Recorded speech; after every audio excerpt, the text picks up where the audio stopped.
સુરત ઉધના પોલીસે દુકાનમાં થયેલી ચોરીનો ભેદ ગણતરીના કલાકોમાં ઉકેલી કાઢ્યો હતો। ઉધના વિસ્તારમાં દુકાનમાં બોરખા પહેરી ₹11.80 લાખની ચોરી કરી ચોરે ભગવાન પાસે માફી માંગી હોવાના સીસીટીવી કેમેરા પણ સામે આવ્યા છે।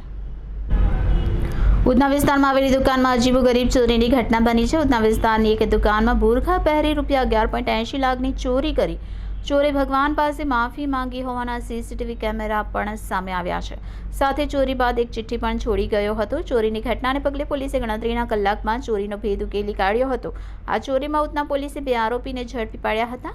પોલીસે પૂછપરછમાં આરોપીઓ વિરુદ્ધ 70 ગુનાઓ નોંધાઈ ચૂક્યા હોવાનું ખુલ્યું હતું। તારીખ 9-10ની રાત્રિ દરમિયાન ઉધના પોલીસ સ્ટેશન વિસ્તારની અંદર BRC લક્ષ્મીનારાયણ ઇન્ડસ્ટ્રીયલનો એક ખાતું છે, જેમાં રઘુપતિ ફેશન નામની એક દુકાનની અંદર રાત્રે ગરફોડનો બનાવ બનેલો હતો, જેમાં ડ્રોવરની અંદરથી 11,85,000ની ચોરી થયેલી હતી। જેની અંદર જે CCTV ફૂટેજ ચેક કરતા એવું જણાઈ આવેલું હતું કે એક ઈસમ એના બાથરૂમની ગ્રીલને તોડીને અંદર દાખલ થાય છે। એણે મોઢા ઉપર બુરખો બાંધેલો હતો, એટલે જેની ઓળખ થઈ શકતી નથી, પરંતુ ગ્રીલ તોડીને રૂમમાં આવી 11,85,000ની એણે ગરફોડ કરીને ચોરી કરેલી હતી। તો ફરિયાદના આધારે પોલીસે તાત્કાલિક ગુનો દાખલ કરી અને પોતાની ટીમો કામમાં લગાડી, જેમાં ઉધના પોલીસની ડિસ્ટાફની ટીમને એમાં સફળતા મળી, જેમાં એ લોકોએ ઘણી મહેનત કરી અને હ્યુમન ઇન્ટેલિજન્સ અને ટેકનિકલ સર્વેલન્સના આધારે 2 આરોપીઓને પકડેલા છે।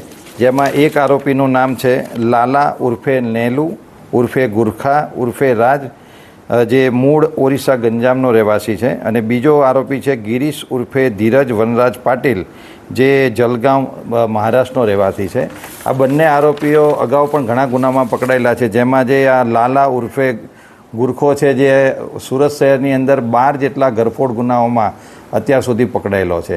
આ લોકોને જ્યારે ધરપકડ કરવામાં આવી તેમાં જે લાલા પાસેથી 5,08,000નો મુદ્દામાલ અને બીજો આરોપી છે ગિરીશ પાટીલ, એની પાસેથી 5 લાખ એમ કુલ 10,08,000નો મુદ્દામાલ પોલીસે રિકવર કરેલો છે। અત્યારે હાલ આરોપીઓ પોલીસ કસ્ટડીમાં છે, તેમની પૂછપરછ ચાલુ છે અને એ લોકોની ફર્ધર પોલીસ કસ્ટડી રિમાન્ડ મેળવી આ ગુનાની અંદર એવો ભાગીને ક્યાં ગયેલા હતા, તેમને કોણે આશરો આપેલો હતો, એની તલસ્પર્શી તપાસ કરવામાં આવશે। અને આ સિવાય એ લોકોએ અન્ય કોઈ જગ્યાએ આવા કોઈ ગુના આચરેલા છે કે નહીં, તેની ઊંડાણપૂર્વક તપાસ કરવામાં આવશે।